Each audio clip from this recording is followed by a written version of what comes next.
Well, here we go. Here we go. We are refreshed and ready after a bye week for the Dallas Cowboys, and it's time for another edition of Jonesing for Football, week number 8 of this National Football League season. Bill Jones here in Dallas. Young Cody Winstead in the Jonesing for Football studios in Philadelphia with his Emmy Award and his Patrick Mahomes bobblehead behind him, all set in your cowboy blue. How about that? You're wearing cowboy blue in Philadelphia. Do you go outside the house wearing that?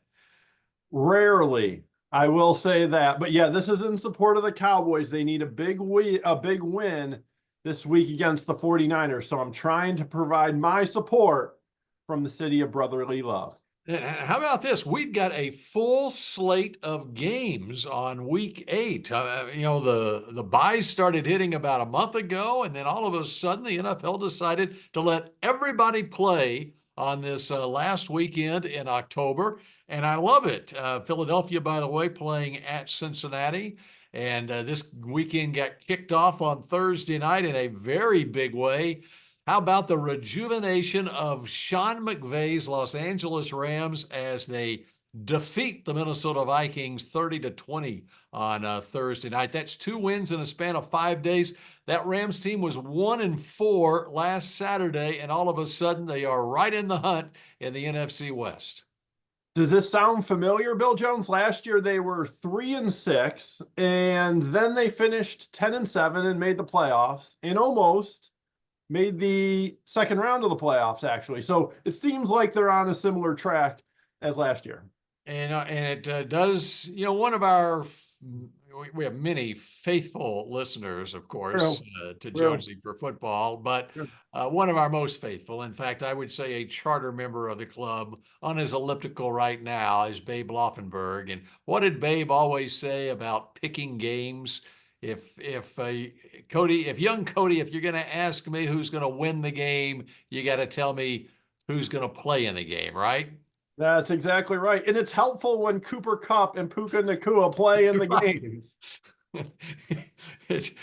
You completed my sentence right there. Yeah. And then you got the Vikings. They lose their left tackle, Christian Darrisaw, during the game. And by the way, they did lose Dalton Reisner before the season started, their left guard, but they have been fully healthy the first 7 weeks of this season. And now here in week 8, they lose their left tackle, and it kind of evens things out. And how about the Vikings? They were unbeaten 5 days ago, and now they've got 2 losses. Yeah, that's the NFL right there for you. So you're on top of the world 1 week, and then 2 weeks later, all of a sudden people are probably thinking, does Kevin O'Connell, should he be fired? Is he on the hot seat? Yeah, what's up with that? Coach of the year to being on the hot seat in about a week and a half. So welcome to the NFL. And is Cooper Kupp still on the trading block? Of course not. They're a game out of first place in the division. Yeah. By the end of the weekend, that NFC West, depending on what happens, if San Francisco beats Dallas, if Seattle loses to Buffalo, they're both 4-4, and the Rams are 3-4, and the Cardinals are playing at Miami. They could be 4-4. So you could have 3 teams at 4-4, and the Rams are a half game back at 3-4. Yeah, exactly. Good for the Rams. It just looked like the team we were used to seeing. It's amazing. Again, you put some good players in Sean McVay's offense, and all of a sudden it looks super creative again, and there's big plays here and there. It's like, wow, this guy actually knows how to run an offense. So, yeah, good for them. Much like Mike McCarthy's offense in Dallas, right? Maybe. I don't know. I can't go that far, Bill Jones. Well, that brings us to this week for the Dallas Cowboys, coming off a bye week. Have you heard any news about the Cowboys here in the last, since they last played against the Detroit Lions now 12, 13 days ago?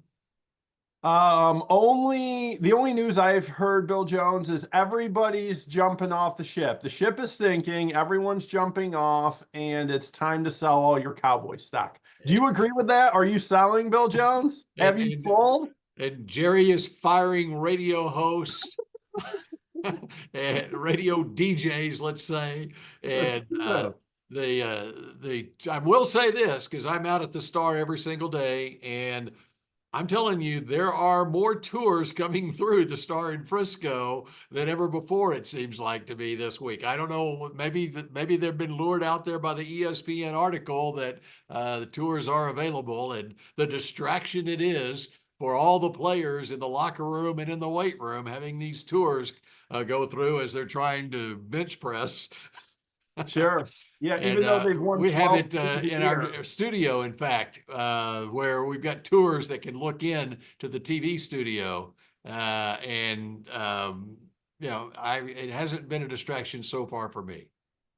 Yeah, even though they've won 12 games each of the last 3 years with the same exact setup at the Star there, somehow it's a distraction now. Hey, I'll take you back real quick. I'll take you back 30 years ago at Valley Ranch, and it was very confined quarters there. You didn't have the elbow room that you have at the Star. The Star is like a big shopping mall, how much room there is out there. Yeah. But literally, there would be jewelry salesmen in the locker room selling jewelry to players. There would be guys peddling artwork to the players, the agents in the locker room back there. And that team didn't seem to have a problem with that, and they were winning Super Bowls back then. Us in the media, we could be in the locker room on a Monday after a game day from 9 a.m. until they went into team meetings at 1 p.m. We parked in a parking lot in the players' parking lot. I would park right next to, say, Troy Aikman.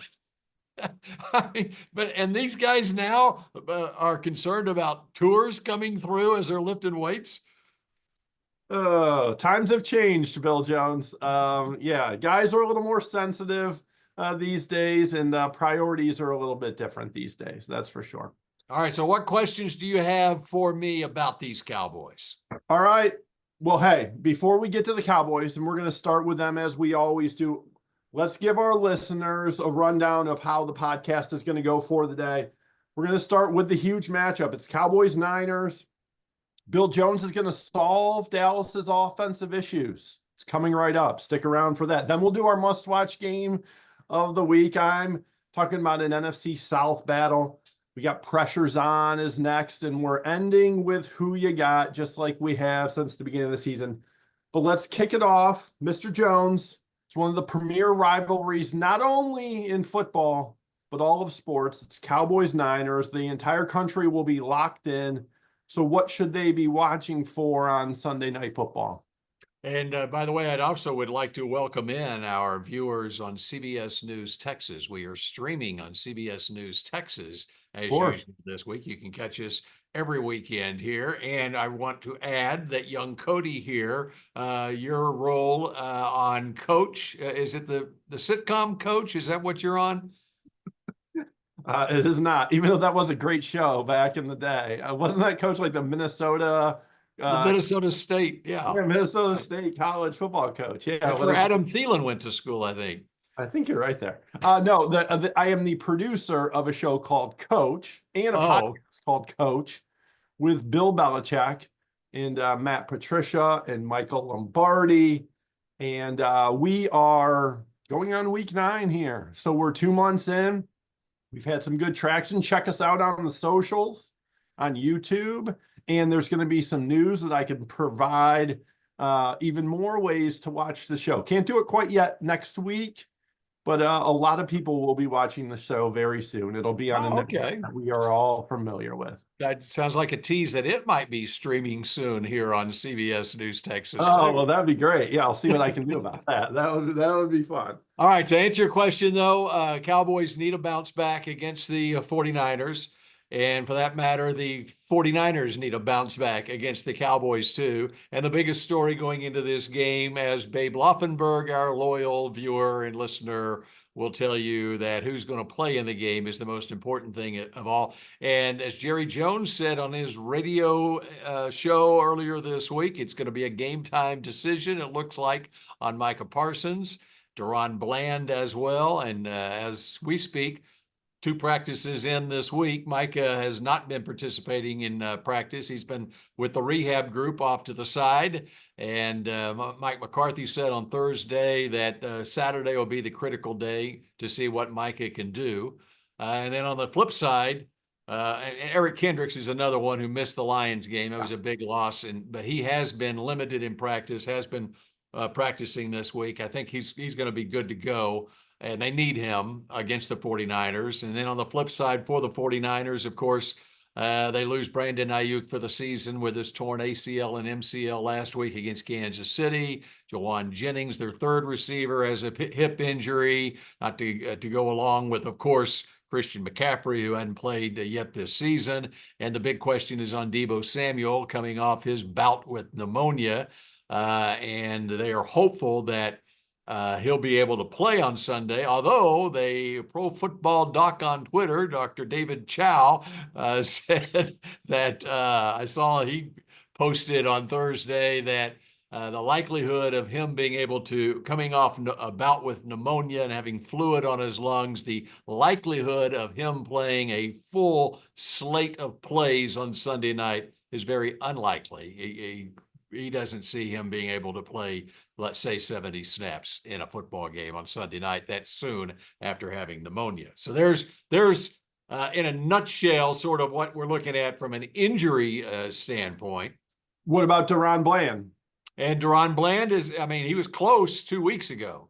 In fact, 2 weeks ago today, basically, they thought he was going to play against Detroit, and then he had issues on the recovery day after he had basically a full practice, although they may have listed him as limited, and so he didn't play in that game. Now we're 2 weeks out from that, but he's another one that they are making sure that he's ready before he goes out there, because they don't want to have a setback. So, and Kalen Carson's another one at cornerback who missed the last game.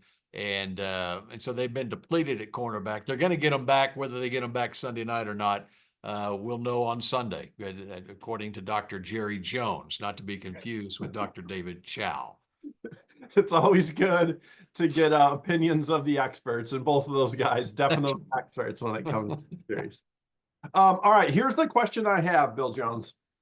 I know it's been a long 2 weeks in Dallas after getting destroyed by the Lions at home.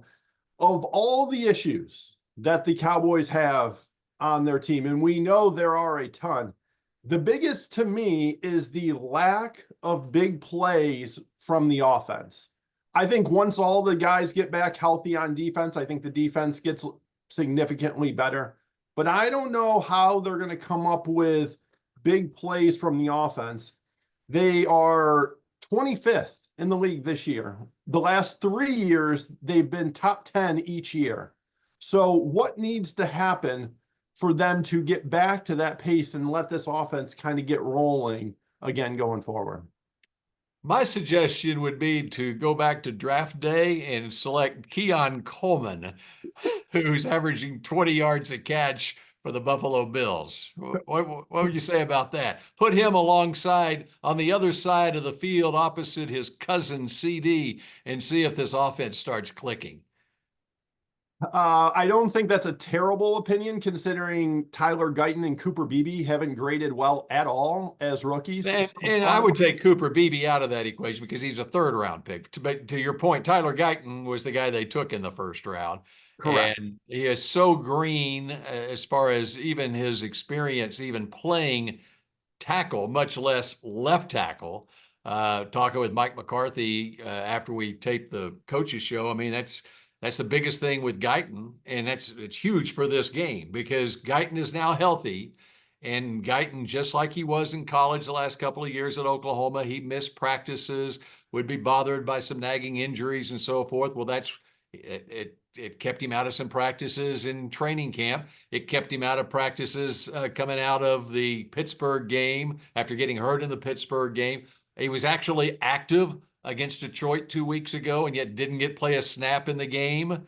And what McCarthy basically had to set him down and say, hey, in order for you to be able to play your best on Sunday, you have to be out there on Wednesday and Thursday. And to your point about explosive plays, they haven't been able to generate anything in the run game, and a lot of it has to do with the cohesion of that offensive line, I think, too. Zach Martin he was bothered by a back injury. He had probably his worst game of his career against Detroit.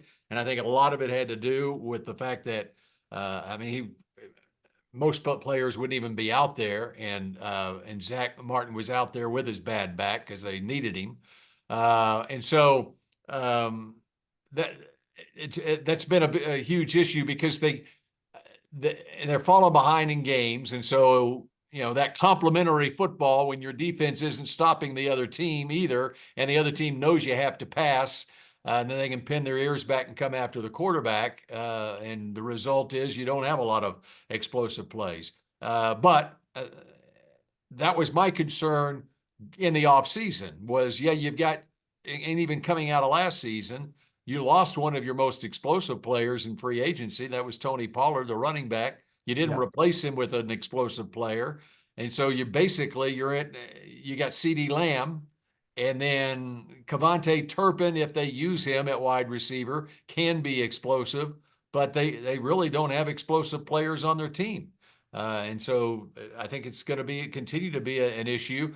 We'll see. Dalvin Cook has not shown in the last year, last year with both the Jets and his limited time with the Ravens, that he has the same explosion that he had prior to that, but he is on the practice squad. There are some rumors that he could be active this week. In fact, we'll see. But coming out of the bye, I'm sure that they've got to do something to improve the run game. They got to do something to improve the run defense as well. But maybe they come to the conclusion, hey, we give Dalvin Cook a shot. But if that happens, is Zeke Elliott going to be inactive for the game? Because neither one of those guys play special teams.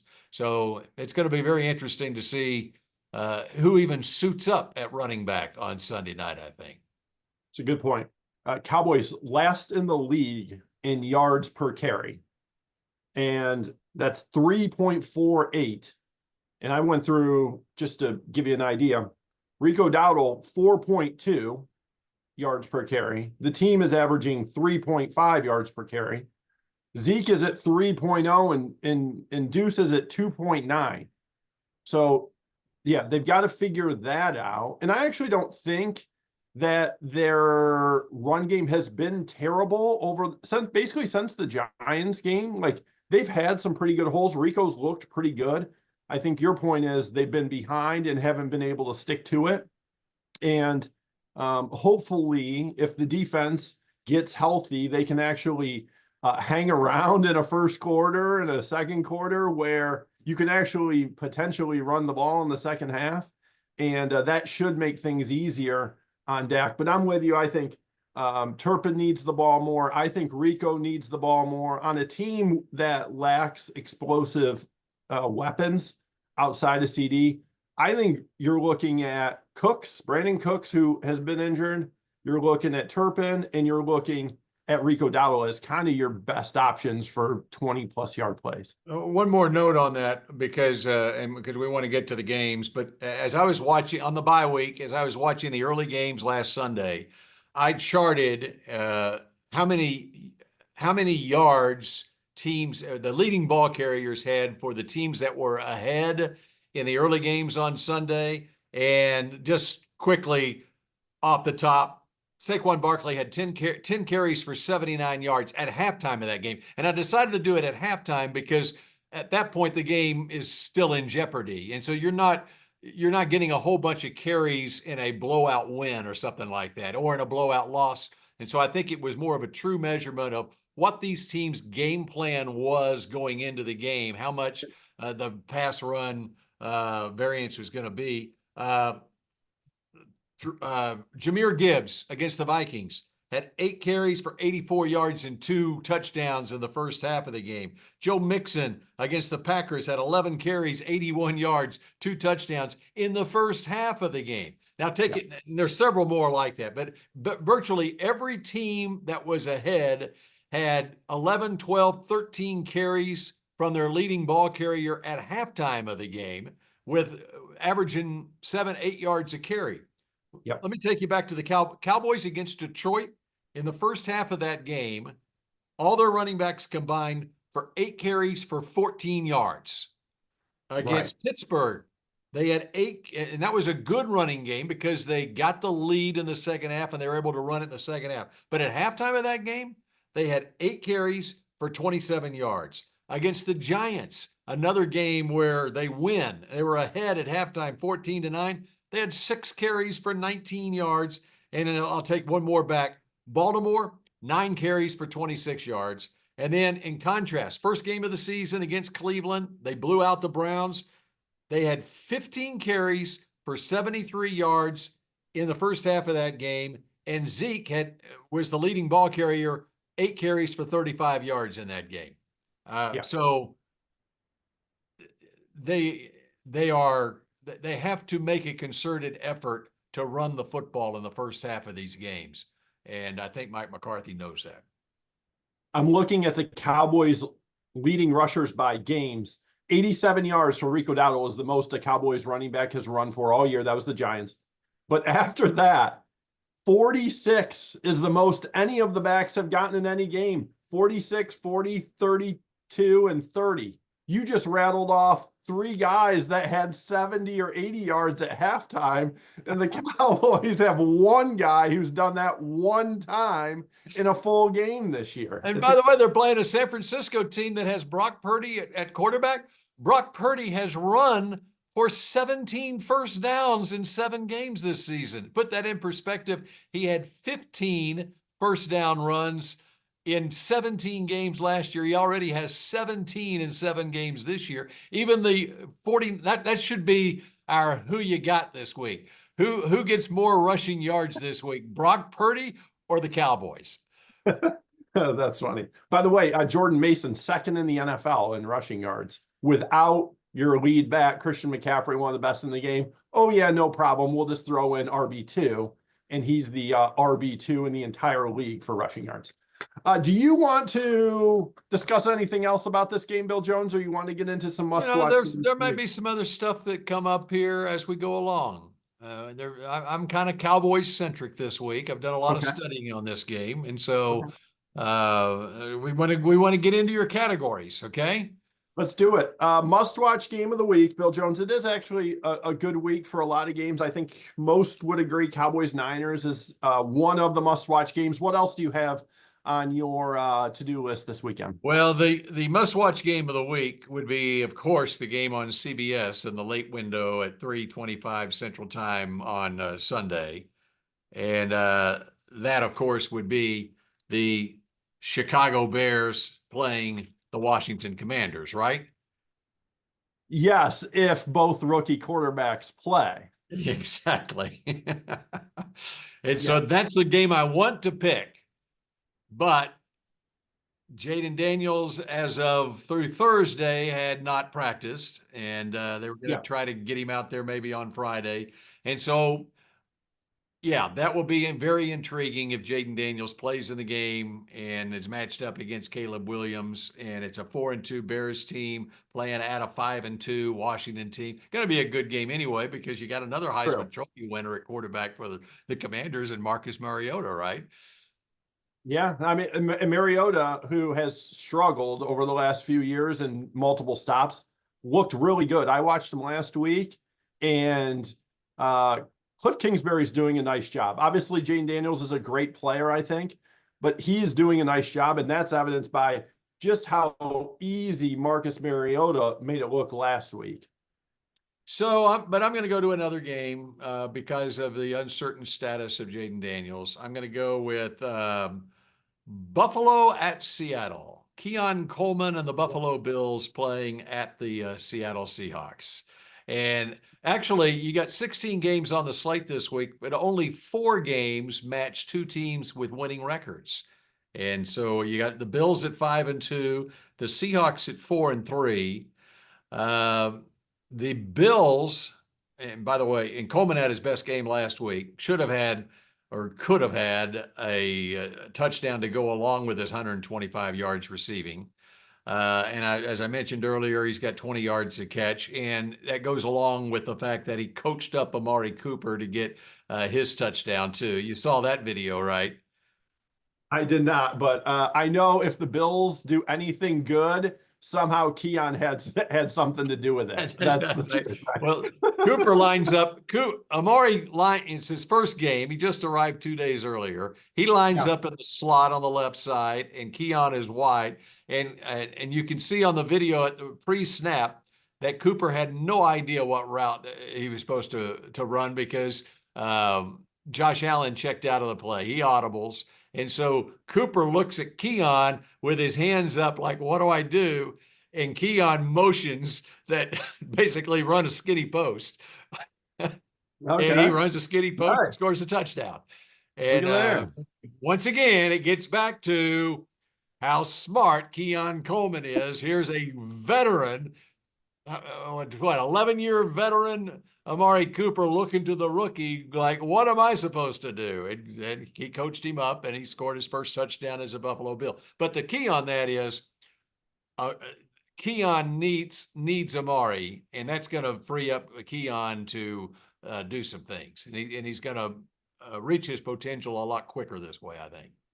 Who would have thought bringing in a wide receiver one would actually help Keon and take some coverage away? And now he's getting with Shakir there. He's getting probably some number 2, number 3 receivers on some safeties where he can actually make some plays.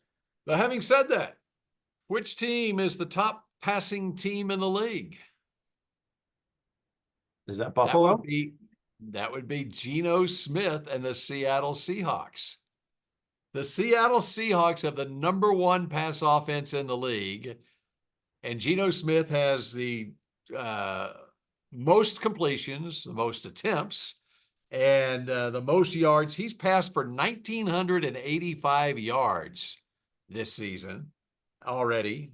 Now, he does have 6 picks and 8 touchdown passes, okay? And that's one of the reasons why they're 4-3 and not sitting there at 6-1 or something.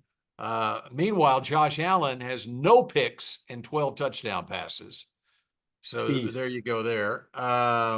And Buffalo, because of the fact their quarterback has not thrown an interception, is number 1 in the league in fewest giveaways. So that's helped Buffalo. But I think one of the intriguing things about this game is the worst game Buffalo played this year was at Baltimore. It was a 34-10 loss. And of course, the new head coach of the Seattle Seahawks is the old defensive coordinator with the Baltimore Ravens. So it's going to be very interesting to see what Mike McDonald has up his sleeve in defending Josh Allen, Keon Coleman, and the Buffalo Bills.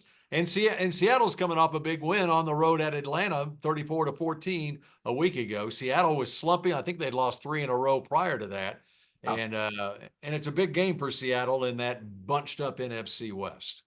Yeah, I like your connection there, Bill Jones. McDonald, a little inside info potentially on how to defend the Buffalo offense. That's a good one. Yeah, I was surprised that Seattle not only won last week, but won handily in Atlanta. Obviously, West Coast, the East Coast. And then, yeah, they looked good. Speaking of, I'll give you my must-watch game of the week, and it involves the team the Seahawks beat last week. It's the Falcons at the Bucs, Mr. Jones, and this game will go a long way in deciding the winner of the NFC South. It's a 1 p.m. Eastern kickoff. These two teams currently tied atop the division at 4-3. Sure, it's only week 8, but it's already their second meeting of the season. The Dirty Birds won an overtime thriller back in week 5. So they're going for the season sweep on Sunday. Let me start with Atlanta. Yes, they're over 500, but I expected them to play better. They're -6 point differential. And while their offense is top 10 in yards, they're bottom 10 in giveaways and red zone conversion rate. Kirk Cousins hasn't looked comfortable yet. 10 touchdowns, 7 picks, a 91 passer rating, although his best game by far came against Tampa in the one I mentioned, over 500 passing yards and 4 touchdowns the first time these two teams met. So we'll see if the Bucs defense can harass Kirk a little bit more than they did the first time. Meanwhile, Tampa comes into this one really banged up, like really, really banged up. They'll be without 2 of their best offensive players, Chris Godwin, Mike Evans, both receivers are out. Godwin out for the year with that ugly dislocated ankle that we saw. Evans likely out around a month or so with a hamstring. Bucky Irving, who was one of my draft crushes, if you remember that from early in the spring, Bill Jones, he's been awesome, but he's dealing with a toe injury and he missed practice the first 2 days this week. So his status is uncertain. So that puts a lot of pressure on the shoulders of one Baker Mayfield. And as everyone knows, I'm a Baker hater and proud to say it, but I've got to show him some love because he's been terrific this year. A career high completion percentage, 70+%. His yards per attempt is a career high. His passer rating, 107, career high. But can he do what elite quarterbacks can do, Bill Jones? And that's carry subpar weapons. And we'll see if he can do that against Atlanta in a big division game. Big picture, I still think one of these teams makes the playoffs, not both of them. It's only going to be one. And so Sunday's winner will go a long way with that. I'm flying with the Birds, Bill Jones. I think if Godwin and Evans were playing, I'd probably lean Tampa just because I've liked what I've seen from them when healthy this year. But with so many significant injuries, I'm going to take Atlanta. I know my buddy Chris Baker, passionate Bucs fan, is mad at me right now, but I got to go with ATL on Sunday, Mr. Jones. That's interesting. And by the way, the Cowboys will play at Atlanta next week. But that is a big game, as you pointed out, because those head-to-head matchups could come into play in a tiebreaker scenario in that NFC South later in the season. And it looks like it'll be Atlanta and Tampa Bay that'll be battling it out because the Saints have fallen on their face and they've been beset by injuries all over the place themselves. So it's survival of the fittest in that division. That is correct. How about a little pressures on Bill Jones? Let's hear what you got planned for this segment. Well, I'm going to bring you back to the Cowboy game, and I'm going to bring you back to the tackle situation for the Cowboys and Tyler Guyton. I mean, the pressure is on Tyler Guyton being a first-round draft pick just to perform and stay on the field and do a functional job at left tackle. And what's he facing this week? He's facing two of the premier, not one, but two of the premier pass rushers in the league with Nick Bosa and Leonard Floyd. And two players who Floyd with Buffalo last year had 10.5 sacks. Bosa had 10.5 sacks for the Niners. You know, I was watching some of the game film, and I was thinking one of the things that with Tyler Guyton, he's got to get more confident. And it's just going to come, you know, just 3 years ago in 2021, he was at TCU. He was an H-back. He was playing some offensive tackle, but they were using him as an H-back in their offense. Then he transfers to Oklahoma. And then, so 2 years ago in 2022, Wanye Morris was the starting right tackle, and he became a third-round draft pick last year of Kansas City. But he was suspended the first couple of games of the year. So Tyler Guyton got his opportunity for the first time in his life to start at tackle. That was just 2 years ago. And now he's a first-round draft pick supposed to replace Tyron Smith here. That's how green he is. So anyway, as I'm watching the San Francisco tape, I'm sitting there, you know, Wanye Morris is now, because they have a high draft pick, Kingsley Suamataio from BYU, who they tried him the first game or so, and then they decided he's not ready. So Wanye Morris is their starting left tackle. So I'm sitting there going, okay, Tyler Guyton's watching this game film, and he's got a guy who he's very familiar with in Wanye Morris, who he basically shared right tackle with at Oklahoma 2 years ago. That should give him some confidence. He was holding, Leonard Floyd was lined up and opposite Wanye Morris, and he was doing a fine job. Then they moved Bosa over there, and Bosa came around the edge and sacked the quarterback. And I said, well, maybe this won't give Tyler Guyton confidence after all. Anyway, nightmares, giving him nightmares instead of confidence, Bill Jones. So my pressure is on Tyler Guyton. Okay, he's got to, in order to keep that, because the Cowboys do have the option, which is what they've done the last game and a half, to slide Tyler Smith out to left tackle and play TJ Bassett guard, and they're perfectly willing to do that if Guyton is not ready. And so now we have to figure out if Guyton can handle it or not. And that's one of the keys for him going into this game against Bosa was the second pick in the draft, and Leonard Floyd was the ninth pick of the draft, and they're veteran guys who still are playing at a high level. Yeah. I'm just wondering why Tyler Guyton didn't play at least right tackle to start. Why would you start him at left tackle? Like, couldn't you ease him into like right tackle? Shouldn't that have been maybe a better play? Well, they've got the right tackle. Terrence Steele has never played left tackle. And so, and Yeah, he's not playing right tackle real well right now. well, I'm not even sure then how he fit or why that was the pick or just. Well, oh no, the story was because the reason he played right tackle, remember, Cody, is because Dylan Gabriel is a left-handed quarterback. So he was protecting the blind side of the quarterback. So that's why they had him over there at right tackle. Never mind the fact that Anton Harrison was the left tackle 2 years ago when Guyton and Wanye Morris were playing right tackle, and Anton Harrison, of course, is starting for Jacksonville. Yeah. So. Anyway, again, I'll just repeat, per Pro Football Focus, Tyler Guyton's horrible grade this year of 49.7. So not good. That's not good. Okay. It's not good. It's out of 100, just for the record. So we'll just go there. All right. My pressure's on Bill Jones. And what I like about this segment, and we've done it for, I think this is our 4th or 5th year actually doing this. I like how you can interpret pressures on multiple ways. It can be pressure from fans or front office or media. It can be pressure like on the field, like a pass rush, like Tyler Guyton, for example. Or it can be pressure to prevent yourself from looking really bad. And that's the type of pressure that Antonio Pierce of the Raiders is facing this week. They host the Chiefs. It's 4:25 Eastern. 3:25 down there on CBS. Another great CBS game, Bill Jones.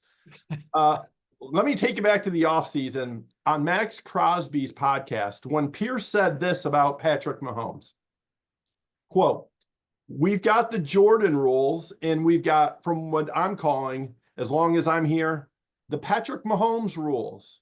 So you remember when Jordan was going through it versus the Pistons, all those guys in the 80s before he came Air Jordan, the Pistons would whip his butt. Anytime he came to the hole, elbows, feeling him, love taps, we touched him. We're in his head mentally, physically, emotionally, spiritually. I'm touching you. I showed my guys Jordan getting his tail whipped, unquote. So that's Antonio Pierce on Patrick Mahomes. So to summarize, be physical with Mahomes, right? That's the point there.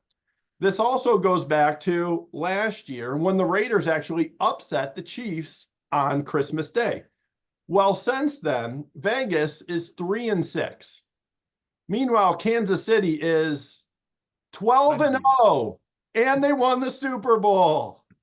So yes, there's always a little extra juice when these two rivals meet, but I think the Kansas City quarterback is going to be a little extra focused this week to make sure he plays well. So the pressure's on Antonio Pierce and his Patrick Mahomes rules, Bill Jones.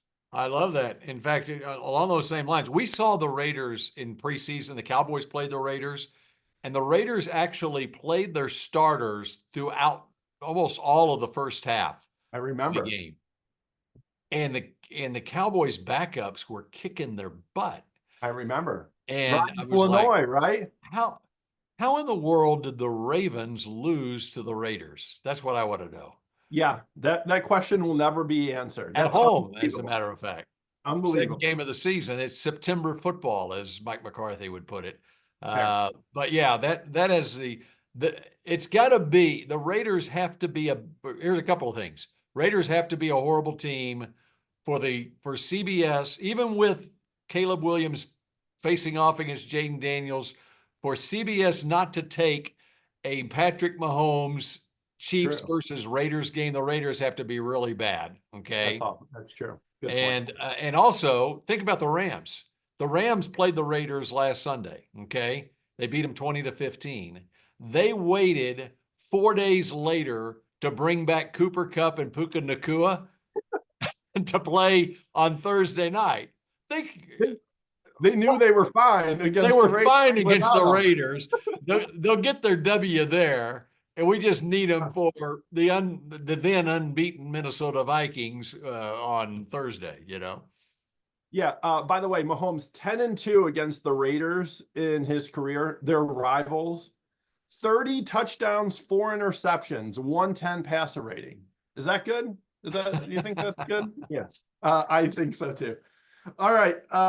Last but not least, Mr. Jones, we have Who You Got, and we always wrap up our podcast with this segment. I'll get you up to speed with where we stand. In our last episode, I asked Bill Jones which Eagles wide receiver would have more catches versus the Browns. It was A.J. Brown or Devontae Smith. Both were coming off of injury.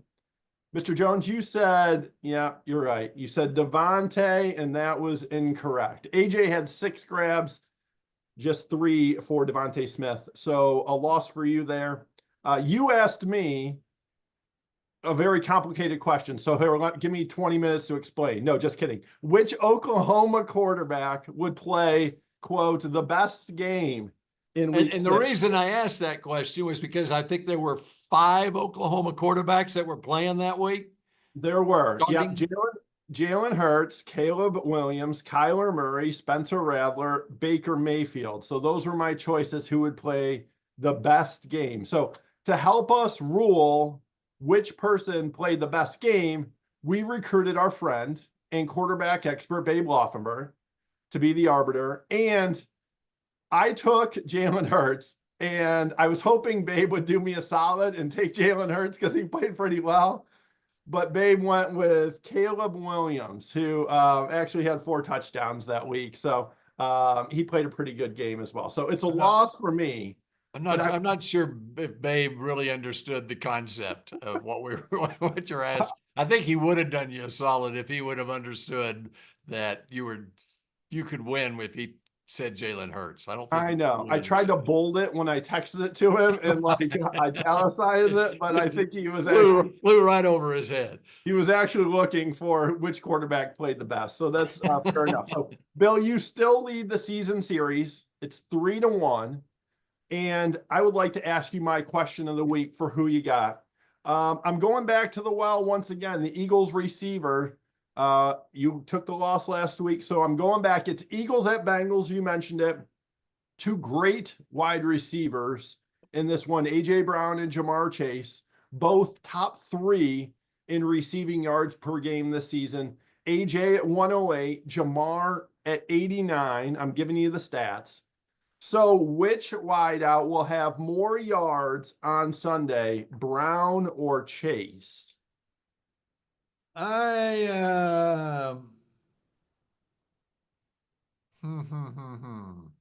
This is tough. It is tough, and I've decided I am going to go with the Bengals, Jamar Chase. Okay. And that's based more on Jalen Hurts than it is. Hmm. I'm basing it on Joe Burrow throwing to him over, and then you got Devontae Smith taking some catches away, right? Yeah, I would probably go with Jamar as well. Okay, so I have an endorsement there. Yeah. Plus, like Saquon Barkley, he's really good, so like he should get the ball too. Yeah. And so yeah, I think Jamar's probably the better answer there. Although AJ is averaging, like I said, about 20 yards more per game this season. Okay. In this game of Who You Got, I have gone to a different well. Okay. I'm going back to the Cowboys-Niners game, and one of the things I love about this matchup is we have 2 teams that actually utilize a fullback. We got an 8-time Pro Bowler for the San Francisco 49ers, Kyle Juszczyk. Out of Harvard, I believe, right? I think you're right, yes. And for the Cowboys, a second-year fullback, number 40, Hunter Luepke, out of the Harvard of the Midwest, North Dakota State. Of the Big Sky. I'm telling you, when I watch Hunter Luepke play, I feel like I'm watching a young Kyle Juszczyk. I really do. Okay. I want you to watch number 40 and see Okay. if he reminds you of number 44 for San Francisco, Kyle Juszczyk.